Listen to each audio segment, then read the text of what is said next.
దత్తాత్రేయ మాయా పాదరక్షలు ఇవి వేసుకుంటే కాశీకి క్షణాల్లో చేరుకోవచ్చు. పూర్వం నందవరపురాన్ని నందన చక్రవర్తి అనే రాజు పాలించేవాడు. అతడు దత్తాత్రేయ స్వామిని గురించి గొప్ప తపస్సు చేసి స్వామిని మెప్పిస్తాడు. అతని తపస్సుకు మెచ్చిన దత్తాత్రేయ స్వామి ప్రత్యక్షమవుతారు.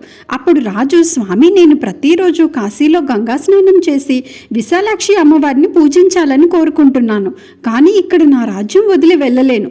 నాకు ఒక మార్గాన్ని చూపించండి అని అడుగుతాడు. అప్పుడు దత్తాత్రేయ స్వామి ఒక మహిమగల పాదరక్షలు ప్రసాదిస్తాడు. ఇవి వేసుకుంటే నువ్వు క్షణాల్లో కాశీకి వెళ్ళి తిరిగి రాగలవని చెప్తాడు. ప్రతిరోజు ఉదయం రాజు కాశీకి వెళ్ళి అమ్మవారిని పూజించి వస్తాడు. ప్రతిరోజు ఉదయం ఎక్కడికో వెళ్ళటం చూసి రాణి అనుమానిస్తుంది.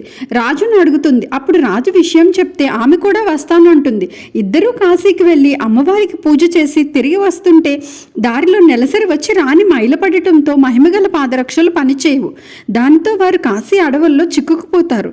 వారికి కాశీ బ్రాహ్మణులు కనపడతారు. వారు తమ శక్తితో ఆమెను పవిత్రం చేస్తారు. రాజు వారికి మీకు ఏం కావాలో చెప్పండి అని అడుగుతాడు.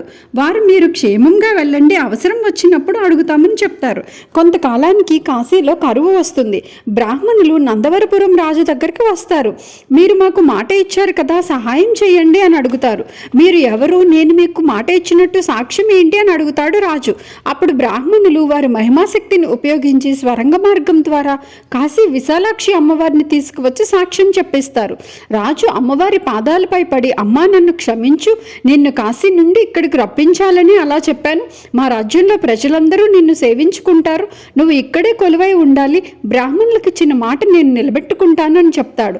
అప్పుడు విశాలాక్షి దేవి చౌడేశ్వరి దేవిగా కర్నూలు జిల్లా నందవరం అనే గ్రామంలో వెలిశారు. ఇక్కడ కాశీ విశాలాక్షి దేవి ఉగ్రరూపంలో చౌడేశ్వరి దేవిగా ఇప్పటికీ భక్తుల పూజలు అందుకుంటుంది. ఇలాంటి మరిన్ని వీడియోస్ కోసం తెలుగు భక్తి ఛానల్ను సబ్స్క్రైబ్ చేసుకోండి.